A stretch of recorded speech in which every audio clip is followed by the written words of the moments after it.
Hello everyone, myself Samiksha Vithoba Manvatkar and I am now studying at Dr. Rajendra Gode Medical College, Amravati.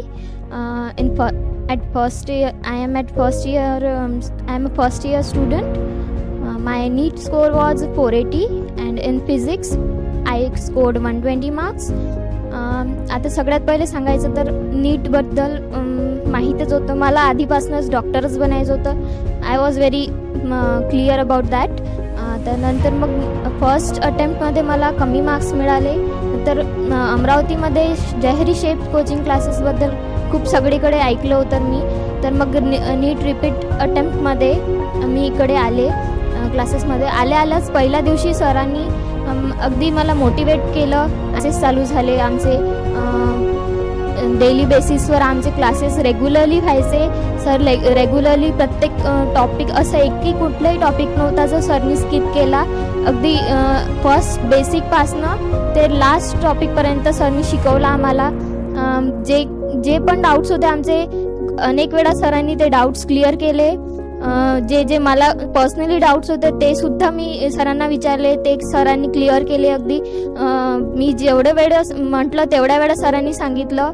नंतर मग आमचे regular बेसिसवर sir taste conduct करत होते. लास्टमध्ये mock taste वगैरे झाले. ते तर अगदी regular on a daily basis होत होते. त्यात मॉक टेस्टमुळे तर खूप फायदा झाला, ज्यामुळे आम्हाला टाईम मॅनेजमेंट कसं करायचं त्यात खूप भर पडली. टाईम मॅनेजमेंट कसं करायचं ते कळलं आम्हाला.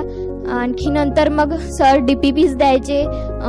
त्या DPPsमुळे खूप चांगला इम्पॅक्ट पडला. DPP आम्ही घरी सॉल्व करायचो, इकडे आल्यावर त्याचे डाऊट्स क्लिअर करायचो. नंतर सरचा क्लास म्हटलं, शेफ सरांचा क्लास म्हटलं की असं लोड वगैरे काहीच नव्हते, कारण की सर इतक्या जॉली वेने आम्हाला शिकवत होते. अगदी हसी मजाक करून शिकवत होते सर. आमच्यासोबत एकदम फ्रेंडली वागायचे सर. पण वेळ पडली तर सरांचा राग म्हणजे खूपच होता. वेळ पडल्यावर रागवायचे पण नंतर मग ॲज अ फ्रेंड वागायचे आणि आम्हाला सगळं समजून सांगायचे, ज्यामुळे खूपच हेल्प व्हायचे आम्हाला. टेस्ट वगैरे कंडक्ट व्हायच्या बरोबर. आणि मी सगळ्या स्टुडंट्सला एवढंच सांगेल की शेफ सरांवर तुम्ही अगदी ब्लाइंडली ट्रस्ट करू शकता आणि केलाच पाहिजे, कारण की आपले गुरुच हे आपले सगळे काही असं आपण जे सक्सेस मिळतं आपल्याला त्यांच्याचमुळे मिळतं आपल्याला. म्हणून मी जयहरी शेफ सरांना मनापासून थँक्यू म्हणणार आहे की सर तुमच्या या सगळ्यांमुळे मला माझं जे ड्रीम आहे त्याकडे मी एक पाऊल वळली आहे. So thank you so much chef sir. And असं म्हणतात ना की luck is always the best but you must try to face.